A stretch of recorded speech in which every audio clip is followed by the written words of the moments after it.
Hello friends, very good afternoon. Welcome to the Hindu editorial analysis. ఈరోజు మనం inflation డేటాకి సంబంధించిన editorial వచ్చింది. డీటెయిల్డ్గా దాన్ని ఎక్స్ప్లోర్ చేద్దాం, ఎసెన్స్ అంతా ఎక్స్ట్రాక్ట్ చేద్దాం. బిఫోర్ దట్, కొత్త స్టూడెంట్స్ కోసం let me make this announcement again. మన UPSC infinity course which covers your prelims plus mains plus interview is available at just 60,000, that too with an EMI of 5,000 per month. No credit card, no debit card required. మీరు Google pay, phone pay ద్వారా మంత్కి 5,000 pay చేసి మీరు join అవ్వచ్చు.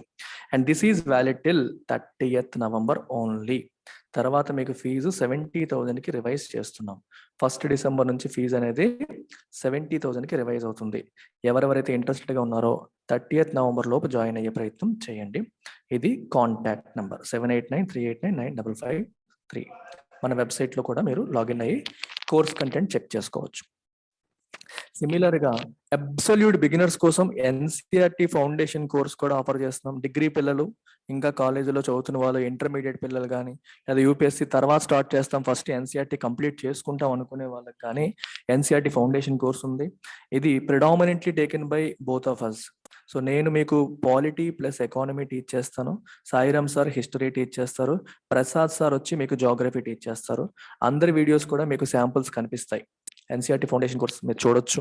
And this is valid till 22nd November. Regular fee ఏమో 15,000. There is a special discount of 3,000 on this. ఈ 12,000 ఒకేసారి కట్టాలి, అప్ ఫ్రంట్ పేమెంట్. ఈఎంఐకి వస్తే 15. మీరు మంత్లీ ఈఎంఐ కట్టాలంటే 15,000 అవుతుంది. The next thing is about optionals. మన ఇన్స్టిట్యూట్లో ఆఫర్ చేసే ఆప్షనల్స్ అన్ని మీకు కనిపిస్తాయి. పబ్లిక్ అడ్మినిస్ట్రేషన్, పొలిటికల్ సైన్స్ నేను టీచ్ చేస్తున్నాను. Anthropology, sociology Sairam sir teach చేస్తున్నారు. Telugu literature Sitapathi sir teach చేస్తున్నారు. సో మీరు ఆప్షనల్స్ అనేది 20,000కే స్టార్ట్ అవుతుంది. అంటే మీరు ఓన్లీ రికార్డెడ్ తీసుకుంటే 20,000, లైవ్ అండ్ రికార్డెడ్ రెండు కావాలి అనుకుంటే 25,000 అవుతుంది. Again all optionals come with life time validity. Telugu లిటరేచర్కి స్పెషల్ ఆఫర్ నడుస్తుంది. సో ఈ లైవ్ అండ్ రికార్డెడే తెలుగు లిటరేచర్లో మీకు 20,000కే వస్తుంది. ఇది valid till 22nd November, next Monday వరకు వ్యాలిడ్. ఫైనలీ యూపీఎస్సి సిలబస్ అయిపోయింది, కంప్లీట్ చేస్తాం. కానీ ఒక సింగిల్ సబ్జెక్ట్లో భయం ఉంది అనుకునే వాళ్ళు కానీ, ఒక సబ్జెక్ట్తో స్టార్ట్ చేద్దాం అనుకునే వాళ్ళకి కానీ ఎనీ కోర్స్ ఎట్ 5,000 ఆప్షన్ అనేది కనిపిస్తుంది. సో ఇది కూడా మీకు ఇక్కడ కనిపిస్తున్న అన్ని కోర్సులు కూడా మీకు ఏ కోర్స్ తీసుకున్నా 5,000. This extended till 22nd November. 15th వరకు ఉండింది, 22nd November వరకు ఎక్స్టెండ్ చేసాం. Same phone number, you can call or you can directly by this course on our website also. So let's begin today's editorial. Title చూడండి, Amber on economy. ఎడిటోరియల్స్కి titles భలే రాస్తాడు హిందూ వాడు, మనం అర్థం చేసుకోవాలి. యాంబర్ అంటే ఏంటి? మనకి ట్రాఫిక్ సిగ్నల్స్లో రెడ్ లైట్ ఉంటుంది, అలాగే ట్రాఫిక్ సిగ్నల్స్లో మనకి గ్రీన్ లైట్ కూడా చూస్తూ ఉంటాం. So green indicates what? Positive, go అని గ్రీన్ ఇండికేట్ చేస్తుంది. ఈ రెండింటికి మధ్యలో ఎల్లోయిష్గా ఆరెంజ్ కలర్లో ఒకటి ఉంటుంది. ఎల్లోయిష్గా ఆరెంజ్ కలర్లో ఒకటి ఉంటుంది, మూడో లైట్ ఎల్లోయిష్ లేదా orange, that is called Amber. So red అనేది మనకి నెగిటివిటీని ఇండికేట్ చేస్తుంది, స్టాప్ అని. గ్రీన్ అనేది ఏమో పాజిటివ్ని ఇండికేట్ చేస్తుంది. ఎల్లో లైట్ ఎప్పుడు వేస్తారు మనకి చెప్పండి? గ్రీన్ ఆగబోతోంది, రెడ్ వేయబోతున్నారు, లేదా రెడ్ పోయి గ్రీన్ రాబోతోంది అనే టైంలో. గ్రీన్ నుంచి మనకి రెడ్కి వెళ్ళేటప్పుడు మధ్యలో వచ్చేది ఎల్లో. అంటే అది మమ్మల్ని ఇట్ కాషన్స్ యూ, రెడ్ రాబోతోంది జాగ్రత్త పడు. గ్రీన్ నుంచి రెడ్కి వెళ్ళడానికి మధ్యలో మనకి ఈ ఎల్లో వస్తుంది. సో అది మీకు ఒక చిన్న కాషన్, రెడ్ రాబోతుంది అని చెప్పడం. యాంబర్ ఆన్ ఎకానమీ అనే పదంలో మీనింగ్ ఏంటి? ఇక్కడ ఎకానమీలో అంతా బాగానే ఉంది అన్నట్టుగా కనిపిస్తుంది, కానీ కొన్ని నెగిటివ్ ఇండికేషన్స్ వస్తున్నాయి, కొన్ని పారామీటర్స్ బాలేవు. సో రెడ్కి వెళ్ళే అవకాశం ఉంది. So be cautious. That is the meaning of amber and economy. కొంచెం కాషియస్గా ఉండాల్సిన సమయం ఆసన్నమైంది అని. Policy makers must focus on inflation. Inflation పైన దృష్టి పెట్టాలి. As high prices will put at risk the revival of demand. Inflation పైన దృష్టి పెట్టకపోతే ఏమవుతుంది? డిమాండ్ రివైవల్ని అది రిస్క్లో పెట్టేస్తుంది. అబ్సల్యూట్ బిగినర్స్ కోసం కొన్ని కాన్సెప్ట్స్ చెప్తూ ఉంటాను, అర్థం చేసుకునే ప్రయత్నం చేయండి. What is the meaning of demand? మనకి ఎకానమీ ఎలా ఉంటుందో ఒకసారి ఆలోచించండి. ఎకానమీలో there are buyers, there are sellers. అర్థమవుతుందా? సెల్లర్స్ ఏం చేస్తారు? గుడ్స్ మరియు సర్వీసెస్‌ని అమ్ముతారు. అమ్మాలి అంటే ఫస్ట్ ఏముండాలి? బయ్యర్స్ నుంచి డిమాండ్ ఉండాలి. బయ్యర్స్ నుంచి డిమాండ్ ఉండాలి. వీళ్ళు కొనడానికి సిద్ధపడితేనే కదా మనం అమ్మగలుగుతాం. కోవిడ్ వల్ల ఏమైపోయిందంటే లాస్ట్ 2 ఇయర్స్‌లో డిమాండ్ అనేది బాగా పతనం అయిపోయింది. ప్రజలు డబ్బులన్నీ కూడా మెడికల్ కేర్‌కి వీటి కోసం పెట్టడం, ఉద్యోగాలు కోల్పోవడం వల్ల ఆదాయం కోల్పోవడం ఇలాంటి రకరకాల కారణాల వల్ల జనాల చేతుల్లో డబ్బులు తగ్గి వస్తువులు మరియు సేవలకి డిమాండ్ తగ్గిపోయింది. డిమాండ్ తగ్గిపోయినప్పుడు ఆటోమేటిక్‌గా సేల్స్ తగ్గిపోతాయి. సేల్స్ తగ్గిపోయినప్పుడు ఇండస్ట్రీ ఏమవుతుంది? ప్రొడక్షన్ తగ్గించేస్తుంది. సేల్స్ లేనప్పుడు మరి ప్రొడక్షన్ ఏం చేసుకుంటారు? ప్రొడక్షన్ తగ్గితే ఎంప్లాయ్‌మెంట్లు తగ్గిపోతాయి. ఇలా అన్నీ ఒక నెగెటివ్‌గా ఉంటాయన్నమాట. ఇప్పుడిప్పుడే డిమాండ్ అనేది పికప్ అవుతోంది. మెల్లమెల్లగా జనాలకి మళ్ళీ ఉద్యోగాలొస్తున్నాయి. కోవిడ్ కంట్రోల్ అయింది చాలా వరకు. ఇప్పుడిప్పుడే గూడ్స్ అండ్ సర్వీసెస్ కొనడం అనేది మొదలైంది. మొదలవుతుందంటే మెల్లమెల్లగా సేల్స్ పెరిగే పరిస్థితులున్నాయి. సో, ఇండస్ట్రియల్ అవుట్‌పుట్ అనేది కూడా మళ్ళీ పెరుగుతుంది. ఎంప్లాయ్‌మెంట్ పాజిటివ్ అయ్యే క్రమంలో ఉన్నాం. దాన్ని రివైవల్ ఆఫ్ డిమాండ్ అన్నారు. ఇప్పుడిప్పుడే రివైవ్ అవుతున్న ఈ క్రమంలో ఇన్‌ఫ్లేషన్ దెబ్బేసేస్తుంది. ఇన్‌ఫ్లేషన్ అంటే అర్థం ఏంటి? ధరల యొక్క పెరుగుదల. The rise in the prices of goods and services over last 1 year. Last ఇయర్‌తో కంపేర్ చేస్తే ఈ ఇయర్‌లో వస్తువులు మరియు సేవల యొక్క ధరలలో వచ్చే పెరుగుదలని మనం ఇన్‌ఫ్లేషన్ అంటాం. ఇన్‌ఫ్లేషన్ ఏం చేస్తుందంటే అరే! పెరిగిపోతున్నాయి ధరలు అనేసరికి కొందాం అనుకునేవాడు కూడా ఆగిపోయే అవకాశం ఉంటుంది. అంటే ఈ డిమాండ్‌ని పెరిగిన ధరలు డాంపెన్ చేసే అవకాశం ఉంటుంది. ఈ పెరిగిన ధరలు డిమాండ్‌ని డాంపెన్ అంటే దాని యొక్క స్పీడ్‌ని తగ్గించే అవకాశం అనేది ఉంటుంది. ఆ ఉత్సాహాన్ని ఇప్పుడే డబ్బులొచ్చాయి కొందాం అనుకుంటాం కానీ రేట్లేమో ఎక్కువున్నాయి. ఆగిపోయే అవకాశం ఉంటుంది. అందుకని పాలిసీ మేకర్స్ దేనిపైన ఫోకస్ చేయాలి? ఇన్‌ఫ్లేషన్ పైన ఫోకస్ చేయాలి. ఇన్‌ఫ్లేషన్‌ని అదుపు చేయాలి. ఈ బాధ్యత ఎవరిపైన ఉంటుంది? Monetary policy committee. రిజర్వ్ బ్యాంక్‌కి చెందిన మానిటరీ పాలిసీ కమిటీకి ఈ బాధ్యత ఉంది. వాళ్ళకి గవర్నమెంట్ ఏం చెప్పిందంటే 2-6% లోపు మెయింటైన్ చేయాలి. ఇన్‌ఫ్లేషన్ 2% మినిమమ్, 6% మాక్సిమం ఉండేలాగా మీరు చూడాలని చెప్పి మానిటరీ పాలిసీ కమిటీకి గవర్నమెంట్ ఆఫ్ ఇండియా ఇచ్చిన మ్యాండేట్. అంటే ఆర్‌బీఐకి ఇచ్చిన మ్యాండేట్ ఆర్‌బీఐ తరపున ఆర్‌బీఐ యొక్క మానిటరీ పాలిసీ కమిటీ ఇది చేస్తుందన్నమాట. So let's get into the act. The latest data on inflation, both in retail and wholesale prices, as well as industrial output estimates, suggest it would be prudent to adopt caution on the outlook for the economy. కేర్ఫుల్గా observe చేయండి. Latest data on inflation. ఇన్ఫ్లేషన్లో 2 డేటాలు వచ్చాయి. ఒకటి retail, రెండోది wholesale. Retail inflation మనం consumer price ఇండెక్స్తో measure చేస్తాం. హోల్సేల్ని WPI హోల్సేల్ ప్రైస్ ఇండెక్స్ని చూస్తాం. Wholesale price index is at the raw material level. అంటే ఇండస్ట్రీస్కి అవసరమైన రా మెటీరియల్ యొక్క ప్రైసెస్ ఎలా ఉన్నాయి అనేది మెజర్ చేసేది WPI. WPI డేటా ఎవరిస్తారమ్మా చెప్పగలరా? WPI data is released by ministry. Which ministry? కామెంట్లో రాయండి. WPI డేటా ఏ మినిస్ట్రీ రిలీజ్ చేస్తుంది? కామెంట్లో రాయండి. అలాగే సిపిఐ డేటా ఏ మినిస్ట్రీ రిలీజ్ చేస్తుందో కూడా కామెంట్ సెక్షన్లో రాయండి. హూ రిలీజెస్ రెండు సేమ్ కాదు. WPI రిలీజ్ చేసే మినిస్ట్రీ వేరు, సిపిఐ డేటా రిలీజ్ చేసే మినిస్ట్రీ వేరు. అలాగే ఇండస్ట్రియల్ అవుట్పుట్ IIP అంటాం, ఇండెక్స్ ఆఫ్ ఇండస్ట్రియల్ ప్రొడక్షన్, దీన్ని ఏ మినిస్ట్రీ రిలీజ్ చేస్తుంది? ఈ 3 కూడా మీరు కామెంట్ సెక్షన్లో రాయండి. It is important. ప్రిలిమ్స్లో అడిగే అవకాశాలు ఉన్న అంశాలు ఇవి. Who releases the data of WPI, CPI and index of industrial production. ఈ డేటా ఏం చెప్తుంది మనకి? పాజిటివ్గా ఉందా, నెగిటివ్గా ఉందా? It would suggest it would be prudent to adopt. Prudent అంటే మనకి భవిష్యత్తు గురించి జాగ్రత్త పడ్డాన్ని ప్రుడెన్షియల్ అంటాం. If someone is prudent that means is cautious. భవిష్యత్తు గురించి జాగ్రత్తగా ఆలోచించి ఉండడం అంటే రిస్క్ తీసుకోకుండా జాగ్రత్తగా ఉండడం. It would be prudent to adopt caution on the outlook for the economy. Economy super గా ఉండబోతోంది అనుకునే కంటే ఎకానమీ రిస్క్ లో పడొచ్చు. Let's exercise caution. అంతా బాగుంది అనుకోకుండా కొంచెం జాగ్రత్తగా వెళ్ళడం బెటర్. ఎందుకంటే ఈ డేటా అనేది పాజిటివ్ గా లేదు. డేటా ఏంటో చూడండి ఒకసారి. October retail inflation based on the CPI showed a slight quickening in overall year-on-year price gains to 4.48% from the 4.35% pace in September. ఈ డేటా చదివేటప్పుడు కేర్ఫుల్గా అబ్జర్వ్ చేయాల్సిన అంశాలు కొంచెం చెప్తాను చూడండి. గ్రోత్ అనే పదం కనిపించినప్పుడు 2 రకాల గ్రోత్ చూస్తారు. ఒకటి year-on-year growth, 2 month-on-month growth. Growth అనేటప్పుడు వాళ్ళు ఇయర్-ఆన్-ఇయర్ అంటున్నారా, మంత్-ఆన్-మంత్ అంటున్నారా చూడాలి. కొన్నిసార్లు మంత్-ఆన్-మంత్ అనకుండా సీక్వెన్షియల్ అంటారు. సీక్వెన్షియల్ అంటే గతం ఇంతకు ముందున్న మంత్తో పోల్స్తే అని ఆ మీనింగే వస్తుంది మనకి. ఇక్కడ ఏమంటున్నాడు, October retail inflation based on CPI showed A slight quickening in overall year on year price gains to 4.48%. అంటే అర్థం ఏంటి, అక్టోబర్ 2020తో పోలిస్తే అక్టోబర్ 2021 గ్రోత్ ఎంత ఉంది, 4.48% ఉంది. అదే సెప్టెంబర్ తీసుకుంటే సెప్టెంబర్ 2020తో పోలిస్తే సెప్టెంబర్ 2021 ఎంత ఉందమ్మా, 4.35% ఉంది. ఇలా అనమాట. ఇది ఇయర్ ఆన్ ఇయర్ గ్రోత్ అంటే మీనింగ్ అది. సెప్టెంబర్లో 4.35% ఉంది, అక్టోబర్లో 4.48% ఉంది, అంటే పెరిగినట్టు. అండ్ ఎందువల్ల పెరిగింది, స్పర్డ్ అంటే encouraged by, supported by a persistent acceleration in the prices of certain key food items and transport fuels.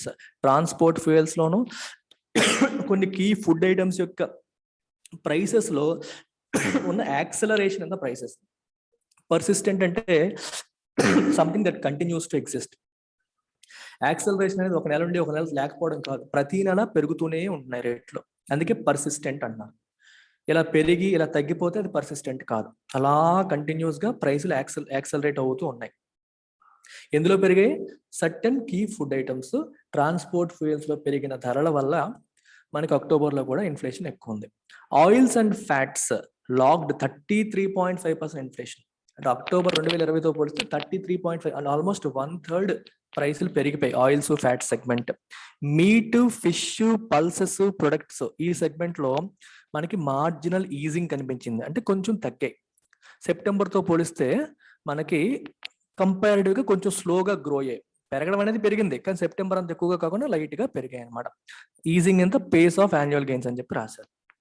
However, the food and beverages sub-index that accounts for over half the CPI accelerated 2.3% month on month. చూడండి, month on month అంటే సెప్టెంబర్తో పోలిస్తే October నెల యొక్క food and beverages index ఏమో 2.3% పెరిగింది. మీరు ఒకసారి మీకు చూపిస్తాను. కన్స్యూమర్ ప్రైస్ ఇండెక్స్ లో ఏమేమి ఉంటాయో చాలా మందికి తెలియదు, ఒకసారి చూస్తే మీకు క్లారిటీ వస్తుంది. కన్స్యూమర్ ప్రైస్ ఇండెక్స్ లో మనకి చూడండి, ఇక్కడ ఇది రూరల్ కి వేరేగా క్యాలిక్యులేట్ చేస్తారు, దాన్నే సిపిఐ రూరల్ అంటాం. అలాగే సిపిఐ అర్బన్ వేరేగా క్యాలిక్యులేట్ చేస్తారు, ఇది అర్బన్, ఇది రూరల్. తర్వాత సిపిఐ కంబైన్డ్, రెండు కంబైన్డ్, ఇలా 3 రకాలుగా కేటగరైజ్ చేసి కన్స్యూమర్ ప్రైస్ ఇండెక్స్ ఇస్తారు. కన్స్యూమర్ ప్రైస్ ఇండెక్స్ లో ఉన్న భాగాలు అంటే ఏమేమి ఉంటాయి దాంట్లో, ఇక్కడ చూడండి 1, 2, 3, 4, 5, 6, సో 6 కేటగిరీస్ ఉంటాయి. మొదటి category food and beverages. Food and beverages ఒక్కటే మీకు 45.86%. ఓవరాల్ కన్స్యూమర్ ప్రైస్ ఇండెక్స్ లో majority portion 45.86% food and beverages. Food and beverages లో sub segments cereals, products, meat and fish, egg, milk, oil and fats, fruits, vegetables, pulses, sugar, spices, non alcoholic beverages, prepared meals, snacks, sweets, ఇలా మీకు ఇన్ని products ఉన్నాయి. So అన్నింటికంటే highest food and beverages. Food and beverages లో మళ్ళీ highest ఏది, cereals and products. అది మనకి కంబైన్ తీసుకుంటే 9.67% అదే ఉంటుంది ఓవరాల్ గా. ఇది మనం అర్థం చేసుకోవాలి, ఇది ఒక సెగ్మెంట్. తర్వాత pan, tobacco, intoxicants next segment. మూడోది క్లోతింగ్ అండ్ ఫుట్వేర్, దానికి మళ్ళీ సబ్ కేటగిరీ క్లోతింగ్ వేరేగా, ఫుట్వేర్ వేరేగా. హౌసింగ్, తర్వాత ఫ్యూయల్ అండ్ లైట్, తర్వాత 6th మిస్లేనియస్ లో మీకు ఎడ్యుకేషన్, రిక్రియేషన్, ట్రాన్స్పోర్ట్ ఇలాంటివన్నీ వస్తాయి అన్నమాట. ఫ్యూయల్ అండ్ లైట్ లో మీకు మనకి సిలిండర్ తాలూకా గ్యాస్, వంట గ్యాస్, డీజిల్, పెట్రోల్ ఇలాంటివన్నీ ఫ్యూయల్ అండ్ లైట్ లో వస్తాయి. ఎలక్ట్రిసిటీ అవన్నీ దీంట్లోకి వస్తాయి. ఎనర్జీ కోసం ఎంత స్పెండ్ చేస్తాం అనేది అక్కడ కనిపిస్తుంది. ఇలా 6 సెగ్మెంట్స్ మనకు ఉంటాయి. అందులో అందుకే రాశారు food and beverages sub segment అనేది 2.3% మంత్ ఆన్ మంత్ పెరిగింది. ఎందువల్ల పెరిగిందంటే led by vegetable prices that reared up sharply by 14.2%. Food and beverages లో వెజిటబుల్స్ ఉన్నాయి కదా, దాని ధర 14.2% పెరిగిపోయింది, సెప్టెంబర్తో పోలిస్తే పెరిగింది. సీక్వెన్షియల్ అంటే month on month trend in food categories particularly disconcerting, అది ఇబ్బంది కలిగించేది. డిస్కన్సర్టింగ్ అంటే మన యొక్క స్టెబిలిటీని దెబ్బతీసేది. డిస్కన్సర్టింగ్ బౌన్స్ అని క్రికెట్ లో వింటూ ఉంటాం.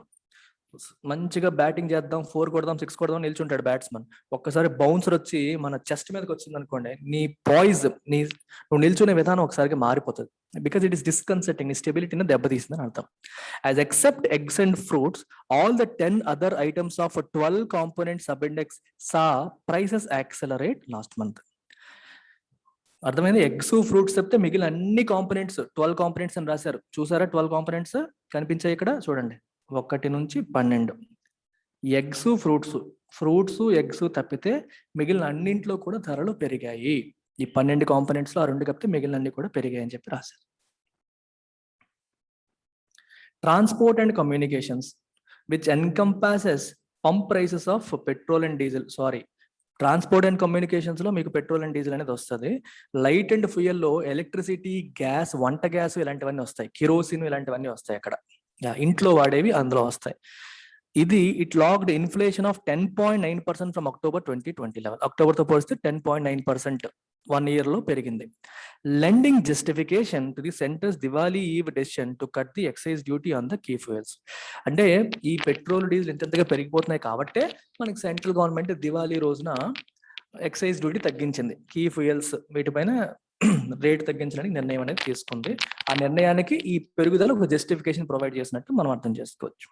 With the WPI also showing up pressures intensifying at the wholesale level last month, especially for fuel and power and manufactured products. WPI కూడా పెరిగిపోతుంది, CPI కాదు. మీరు చూడండి అక్టోబర్స్ WPI ఇన్ఫ్లేషన్ అనేది 12.5% పెరిగింది. సెప్టెంబర్లో 10.7 ఉండేది, పెరిగింది ఇప్పుడు. The overall outlook on inflation is still far from reassuring. So overall outlook అనేది మనకి రీఅష్యూరింగ్ గా ఉందా? రీఅష్యూరింగ్ అంటే మనకి భయాన్ని పర్లేదు ఇన్ఫ్లేషన్ కంట్రోల్లోనే ఉంది, భయపడక్కర్లేదు అనే పరిస్థితి ఉందా అంటే లేదు. Far from reassuring. If something is reassuring, relax అవ్వచ్చు, భయపడక్కర్లేదు అన్నట్టు. If something is far from reassuring, that is not giving you assurance. మనకు ఒక అష్యూరెన్స్ అది ఇవ్వట్లేదు అని అర్థం. The index of industrial production, next ఇది. ఇండెక్స్ ఆఫ్ ఇండస్ట్రియల్ ప్రొడక్షన్ లో 3 సెగ్మెంట్స్ ఉంటాయి: మైనింగ్, మ్యానుఫ్యాక్చరింగ్, ఎలక్ట్రిసిటీ. మీరు కామెంట్ సెక్షన్ లో ఏం రాస్తారంటే మైనింగ్ వెయిటేజ్ ఎంత, మ్యానుఫ్యాక్చరింగ్ వెయిటేజ్ ఎంత, ఎలక్ట్రిసిటీ వెయిటేజ్ ఎంత. విత్ ఇన్ IIP ఈ మూడింటి యొక్క ఇండివిజువల్ వెయిటేజ్ అనేది మీరు కామెంట్ సెక్షన్ లో రాయాలి. ఓకేనా? IIP data from September also points to a sharp slowdown in output. అవుట్పుట్లో స్లోడౌన్ అది పాయింట్ చేస్తుంది. అంటే అవుట్పుట్ తగ్గింది, అంటే ఇండస్ట్రియల్ ప్రొడక్షన్ తగ్గిందని చెప్పి తెలుస్తుంది. వైల్ IIP గ్రోత్ స్లంప్డ్ అంటే తగ్గిపోయింది to annual 3.1% pace from August 12%. ఆగస్ట్లో 12% గ్రోత్ ఉండేది, అదేమో 3.1%కి తగ్గిపోయింది. Overall industrial output of mining, manufacturing, electricity actually shrank 2.6% on a sequential basis. మీరు మంత్ ఆన్ మంత్ తీసుకుంటే 2.6% ష్రింక్ అయ్యింది. చూసారా మీరు? ఇరాన్ ఇయర్ పెరిగినప్పటికీ ఇరాన్ ఇయర్ చూస్తే 3.1% పెరిగింది, కానీ మంత్ ఆన్ మంత్ చూసేసరికి మీకు 2.6% తగ్గడం అనేది జరిగింది. That's what we can see there. 2.6% month on month తగ్గింది. While the finance ministry has cited monsoon rains for the slump in mining, power generation, which contracted 8.4% and 11% month on month respectively, index heavyweight manufacturing too suffered 0.5% contraction. Finance ministry ఏం చెప్పిందంటే వర్షాకాలం వల్ల mining activity తగ్గిపోయింది, power generation తగ్గిపోయింది, అందువల్లే అవేమో 8.4%, 11% contract అయిపోయాయి అని చెప్పి దానివల్ల IIP తగ్గిందని ఫినాన్స్ మినిస్ట్రీ అన్నప్పటికీ సైట్ అంటే to show as reason, attribute, అది కారణంగా చూపడం. మ్యానుఫ్యాక్చరింగ్ కూడా ఓవరాల్ గా 0.5% తగ్గడం అనేది జరిగింది. 4 of the 6 use based industrial categories saw output shrink. మొత్తం 6 యూజ్ బేస్డ్ కేటగిరీస్ లో 4 కేటగిరీస్, ఆ 6 యూజ్ బేస్డ్ ఇండస్ట్రియల్ కేటగిరీస్ ఏంటంటే కామెంట్ సెక్షన్ లో రాయండి. ఏంటి ఆ కేటగిరీస్? ఇండస్ట్రియల్ కేటగిరీస్ లో ఏంటవి మీరు ఒకసారి రాయండి. అందులో అవుట్పుట్ ఏమో 4 out of 6 లో అవుట్పుట్ తగ్గింది, ఇంక్లూడింగ్ కన్స్యూమర్ నాన్ డ్యూరబుల్స్ లో తగ్గిపోయింది 0.9%. నాన్ డ్యూరబుల్ కి డ్యూరబుల్ కి డిఫరెన్స్ ఏంటి? ఫ్రిడ్జ్లు, టీవీలు, వాషింగ్ మెషిన్లు ఇవన్నీ కన్స్యూమర్ డ్యూరబుల్స్, అంటే కొంటే కొన్నాళ్ళు ఉంటాయి, ఒక 10 ఏళ్ళు ఉంటాయి అలాంటివి. నాన్ డ్యూరబుల్స్ అంటే ఇవాళ కొని రేపు వాడేసేవి, ఫర్ ఫుడ్ ఐటమ్స్, మ్యాగీలు ఇలాంటివన్నీ నాన్ డ్యూరబుల్స్, కొన్నాళ్ళు మాత్రమే ఉంటాయి. ఆ సెగ్మెంట్ లో అవుట్పుట్ తగ్గిందంట. ద ఓన్లీ సిల్వర్ లైనింగ్, అంటే ఇంత ఓవరాల్ థింగ్ లో ఒక ఓన్లీ పాజిటివ్ ఏంటి అంటే కన్స్యూమర్ డ్యూరబుల్ సెగ్మెంట్ ఏమో 6.7% జంప్ పోస్ట్ చేసింది. అంటే మనకు ఫ్రిడ్జ్లు, టీవీలు అలాంటి వాటిలో జంప్ ఉంది. Production from the preceding month as white goods dealers likely stacked up ahead of the festive season. మనకు అక్టోబర్, నవంబర్ అనేది ఫెస్టివ్ సీజన్ కాబట్టి దసరా దివాళీ టైంలో ఎక్కువగా సేల్స్ జరుగుతాయి కాబట్టి ఈ డీలర్స్ అందరూ కూడా వీళ్ళని మనకి మ్యానుఫ్యాక్చర్స్ దగ్గర కొన్నట్టుగా ఉన్నారు. వైట్ గుడ్స్ డీలర్స్ ఉన్నారు. వైట్ గుడ్స్ అంటే ఈ ఫ్రిడ్జ్లు, టీవీలు వీటన్నిటిని వైట్ గుడ్స్ అంటారు. ఇంట్లో వాడే వీటన్నిటిని ఒకప్పుడు ఇవన్నీ వైట్ కలర్ లోనే ఉండేవి, తర్వాత ఇప్పుడు రకరకాల రంగులు వచ్చాయి, వీటిని వైట్ గుడ్స్ అంటారు అనమాట. వీళ్ళందరూ కూడా ప్రాబబ్లీ దే మైట్ హావ్ స్టాక్అప్ చేసుకొని ఉంటారు, అందువల్లే వాటి ప్రొడక్షన్ లో జంప్ అనేది కనిపించింది. ఆటోమొబైల్ మ్యానుఫ్యాక్చరింగ్ ఏమో తగ్గిపోయింది 9%. కార్లు ఈ సెగ్మెంట్ 9% తగ్గిపోయింది. అండ్ మంత్ ఆన్ మంత్ తీసుకుంటే 3.3% తగ్గిపోయింది. ఎందువల్లంటే global shortage of semi conductors లో షార్టేజ్ ఉంది, దానివల్ల ప్రొడక్షన్ క్రింప్ అయింది. క్రింప్ అంటే కన్స్ట్రిక్ట్ అయిపోయింది, అంటే కంప్రెస్ అయిందని అర్థం. Auto makers have reported more than 20% declines in production for October లో కూడా 20% డిక్లైన్ ఉందని చెప్పి ఈ ఆటో మేకర్స్ అంటే మనకి కార్లు మ్యానుఫ్యాక్చరర్స్ రిపోర్ట్ చేశారు. As the chip scarcity coupled with high input cost abides. ఎందువల్ల అక్టోబర్ లో కూడా తగ్గిందంటే చిప్స్ తక్కువ ఉన్నాయి, కొరత ఉంది, రెండోది ఇన్పుట్ కాస్ట్లు కూడా ఎక్కువ ఉన్నాయి. అబైడ్స్ అంటే in accordance with the high input cost and chip scarcity, ఈ రెండింటి వల్ల అక్టోబర్ లో కూడా 20% డిక్లైన్ అనేది కనిపించింది ప్రొడక్షన్ లో. And given that manufacturers who have so far sought to avoid risking the tenuous demand recovery by raising product prices may not be able to defer increases much longer. Policy makers will have to ensure they do not drop their guard on inflation. Last sentence meaning ఏంటి? ఇప్పటి వరకు ఈ manufacturers అందరూ కూడా input cost పెరిగిపోతున్నప్పటికీ, input cost ఎందుకు పెరిగిపోతుంది? Petrol diesel పెరగడం వల్ల, రా మెటీరియల్ ట్రాన్స్పోర్ట్ ఖర్చులు పెరిగిపోవడం వల్ల ఇన్పుట్ కాస్ట్ పెరిగింది. వాళ్ళు అయినప్పటికీ వాళ్ళ యొక్క ప్రొడక్ట్స్ యొక్క ధరలు పెంచట్లేదు. ఎందుకు పెంచట్లేదు అంటే డిమాండ్ ఇస్ టెన్యూస్ వీక్. డిమాండ్ అనేది టెన్యూస్ గా ఉంది, ఇప్పుడిప్పుడే రికవర్ అవుతుంది, ప్రజలు ఇప్పుడిప్పుడే కొండ మొదలు పెడుతున్నారు. ఈ టైంలో మనం ధరలు పెంచేస్తే మళ్ళీ కొండ ఆపేస్తారేమో అన్న భయానికి ఆ రిస్క్ ఎందుకు చేయడం అని చెప్పి వాళ్ళు ఇప్పటి వరకు ధరలు పెంచకుండా ఉన్నారు. కానీ they may not be able to differ అంటే పోన్, ఇంకా పోన్ చేసే అవకాశం ఉండకపోవచ్చు. ఎందుకంటే వాళ్ళకి ఇన్పుట్ కాస్ట్ పెరిగిపోతుంది, అంటే మనకి ఖర్చు పెరిగిపోతుంది, నీకు కాస్ట్ పెరిగిపోతుంది, మరి ప్రాఫిట్ తగ్గిపోతుంది కదా. నువ్వు ఫైనల్ ప్రైస్ పెంచకపోతే ప్రాఫిట్ తగ్గిపోతుంది. మనం ఫైనల్ ప్రైస్ పెంచేస్తే ఎక్కడ కొండ మానేస్తారన్న భయానికి వాళ్ళు పెంచట్లా. బట్ ఇంకా ఎక్కువ కాలం ఆగలేకపోవచ్చు, త్వరలో పెంచేయచ్చు అంటున్నారు. సో కాబట్టి policy makers they have to ensure they do not drop their guard and inflation విషయంలో వాళ్ళు గార్డ్ డ్రాప్ చేయకూడదు. డ్రాపింగ్ ద గార్డ్ అంటే అర్థం ఏంటి? గార్డ్ ఏం చేస్తుంది? మనల్ని ప్రొటెక్ట్ చేస్తుంది. మనం యుద్ధం చేసినప్పుడు గార్డ్ పెట్టుకుంటే ఏంటి? వాడు కత్తితో పొడి చేస్తాడు, నువ్వు గార్డ్ పెడతావు, it protects you. If you're dropping the guard అని పొడి చేస్తాడు. ఇన్ఫ్లేషన్ విషయంలో కూడా మనం ప్రొటెక్షన్ అంటే ఇన్ఫ్లేషన్ అదుపు చేసే ప్రయత్నం చేయాలి. మీరు వదిలేశారనుకోండి ఆల్ టుగెదర్, అది ఒకసారిగా పెరిగిపోయిందంటే ఇంకా అన్ని డిమాండ్ ఇంకా సఫర్ అయ్యే పరిస్థితులు వస్తాయి, మళ్ళీ ఎకానమీ దెబ్బతినేసే పరిస్థితులుగా దారి తీయొచ్చు. That's about it. Take care, by.